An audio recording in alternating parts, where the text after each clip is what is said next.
Hello and welcome to the latest video from the HDB Market Intelligence team. Today I'll be taking a look back at the first half of 2018 for the sheep industry.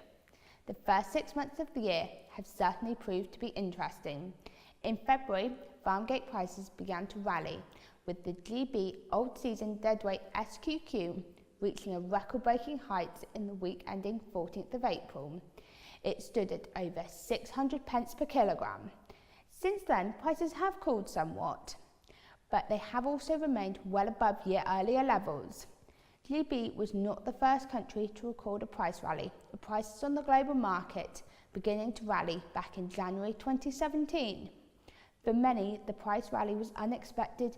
This was in part due to the large number of lambs held over.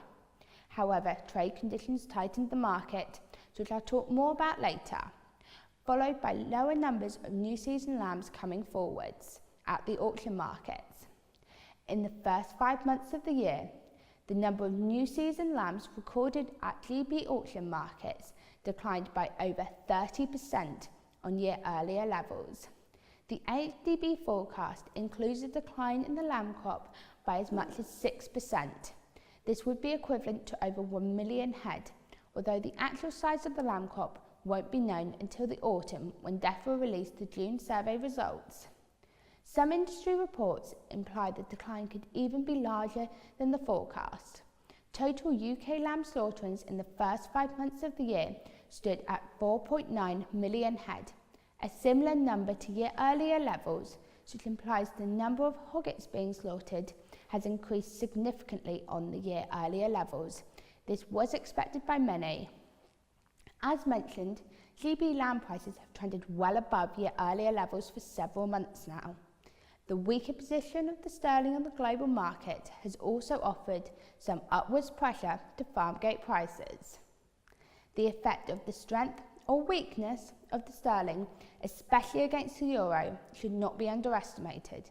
You can find out more about global sheep price trends on the website. This is available via the link both on screen now and also in the box below. In 2017, UK imports of sheep meat dropped to historic low levels. The data for the first 4 months of 2018 continued to follow this trend. Imports declined by 9% on the year to just over 30,000 tonnes in product weight the year to date. A similar decline was recorded when looking at the figures in carcass weight equivalent. The volume from New Zealand declined even more sharply, by 13% over the same period. This may partly be due to China and the US currently offering more attractive markets for the exporters in New Zealand. The balance between shipments from New Zealand and total imports was largely due to a sharp increase in shipments from the Netherlands. This may have come opportunistically and is probably unsustainable in the medium term. Perhaps what is more interesting than the decline is the switch between fresh and frozen product. Slightly more frozen product has been imported, while significantly less fresh product came in. This may be due to production seasonality in New Zealand this year, so it would have put downwards pressure on the availability of fresh product this year. In the year to May, sheep meat production declined by 3% on the year, to 110,000 tonnes. Typically, around a third of UK production is exported, mainly to other EU member states. In carcass weight equivalent, 1.6 thousand tonnes less was produced between January and April compared to the same period last year. Meanwhile, exports declined by 1.1 thousand tonnes.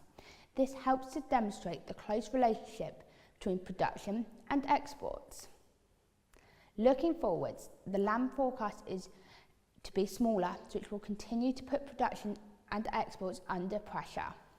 Price movements will of course largely depend upon how supply and demand balance. The data suggests domestic retail demand at least has so far been soft. Even with a lower lamb crop, if exports struggle to compete on price, the market should still find itself relatively well supplied. To read more analysis on current price trends, please follow the link in the box below, or you can keep up to date on the latest market news, the cattle and sheep sectors, by emailing us to subscribe to our free weekly newsletter.